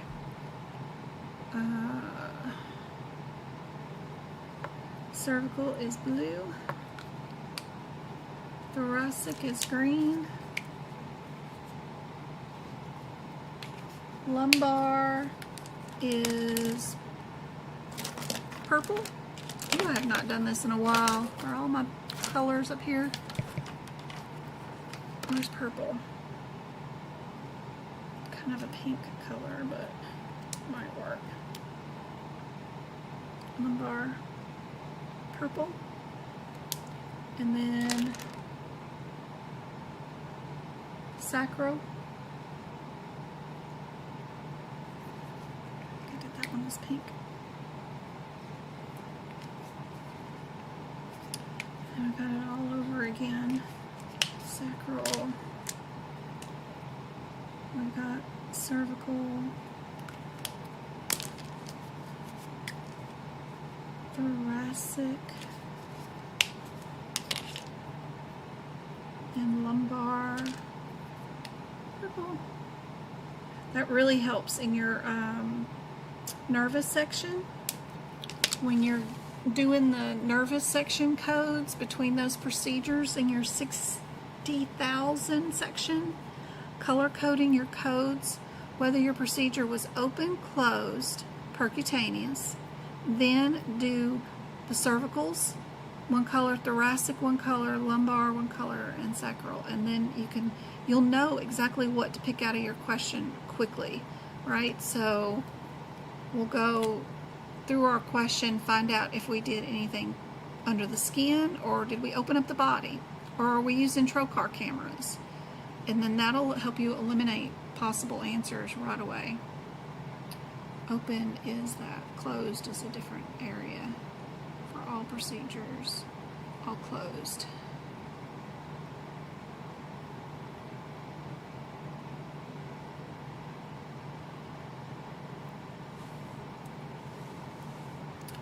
Closed.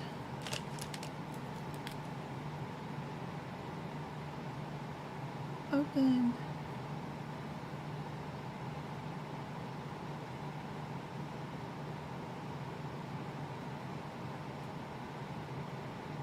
Therapeutic procedure means we know what's wrong with the patient, so it's not a diagnostic, and we're here to help, and we're going to alleviate whatever's going on to make it better. Surgical means we're going to go in and we're going to move stuff around, we're going to repair something, fix it somehow by surgical intervention. Therapeutic is most of the time we're either adding in or ablating something, we're adding in like a pump to give medicine the whole time, something to make it feel better. We could possibly be just eliminating the nerves, cutting them, getting rid of them, ablating them probably, to prevent the heart from pumping too much. You know, we might go in and get rid of the nerves or whatever in that area, but they would be a therapeutic procedure. Surgical cabbage, or to rearrange things, would be a surgical procedure. To create new blood flow patterns or places would be a surgical intervention. So knowing the difference between closed, open, percutaneous, diagnostic, surgical, or therapeutic procedures is very helpful. Your differences between your arteries and your veins. Procedures. So we've got, I think I had something up here. This one's going to be on veins, and then this one's going to be done on arteries. So that just lights them up really fast for me. I can see that that's a red and that's a blue, and I can pick out, okay, I need to check my question. If it's a difference between those two codes, am I in the arteries or am I in the veins? And easily know what I need to look for in my question. That's why I make the notes, is so that I know what to look for inside the exam question.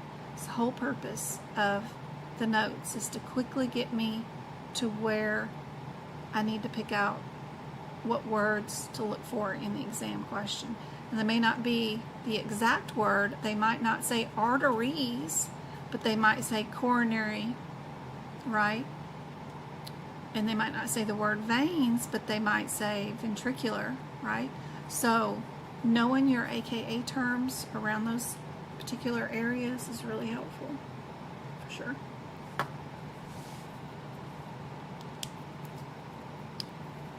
We got venous.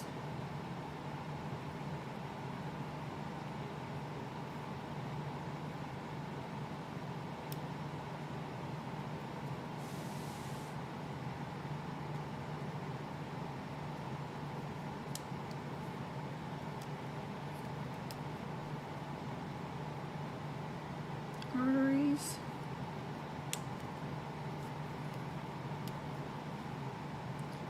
Veins.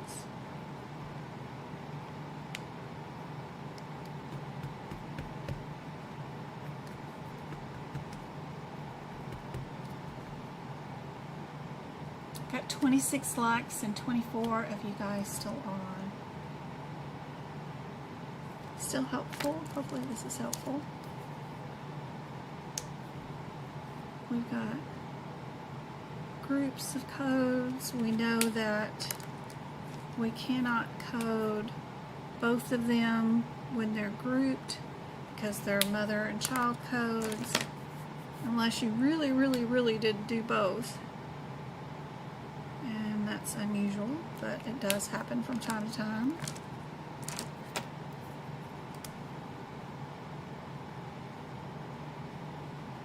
Grouping them together helps you remember that it's one or the other. Sometimes they can have multiple children, but remember that everything that is inside Mama is inside each of her children, even though she only says right here it's intracranial. Well, it's also a therapeutic intervention radiological procedure involving venous and the lymphatic system, including access to the central circulation. All that is included in 33. So remember that. That'll make the exam a whole lot easier.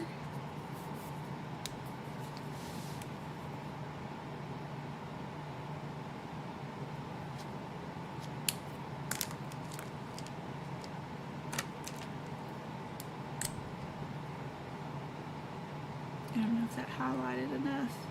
Didn't seem dark enough. No, it does.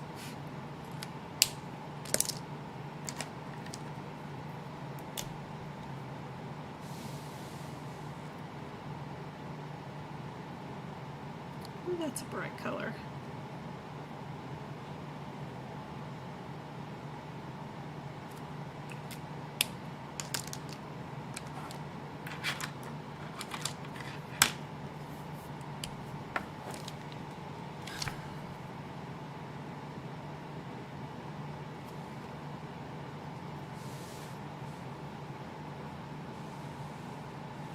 And when your mama is on a different page, we just draw an arrow back to her.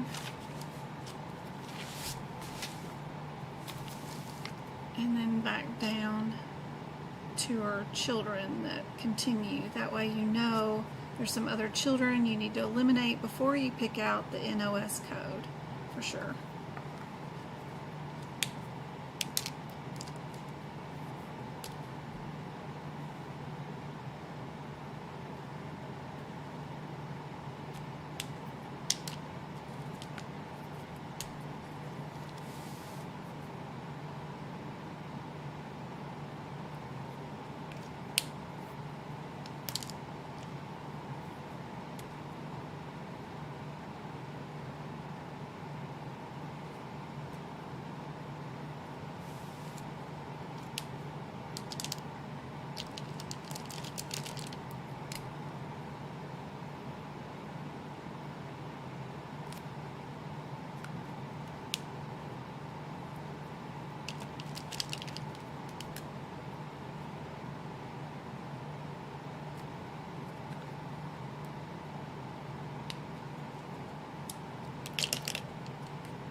Gotta go get ready to go get Travis.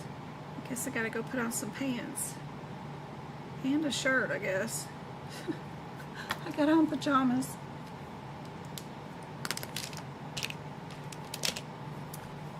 Anyway, I hope this is helpful. One of the most important things, of course, opened, closed, percutaneous. That'll make a big difference. Arteries versus veins, always a big difference. In your exam questions, we got veins over here, arteries over here, all super helpful. Alright guys, love you guys. I hope this was helpful, and I will see you on Friday. I've already got the link up for Friday's lesson, and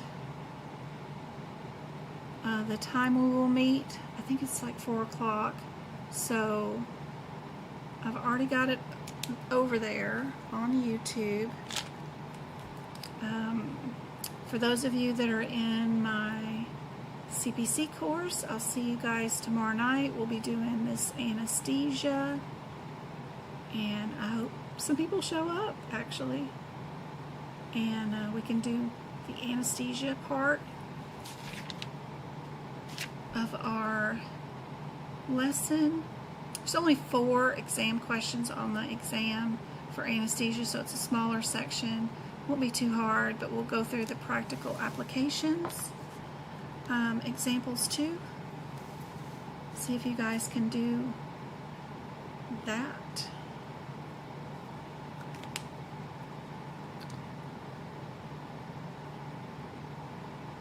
You're welcome, guys. Love you guys. I'm not sure about adding the add-on code being used by itself. Yep, Becky, you don't use any add-on codes by themselves at all. They have to be coded with a code. They're just add-on codes.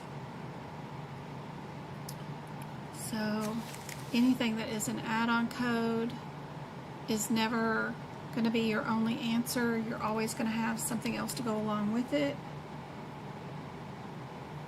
And they are excluded from modifiers. Its parent code, that one or that one, might have a modifier, but those do not. That is helpful to know for sure.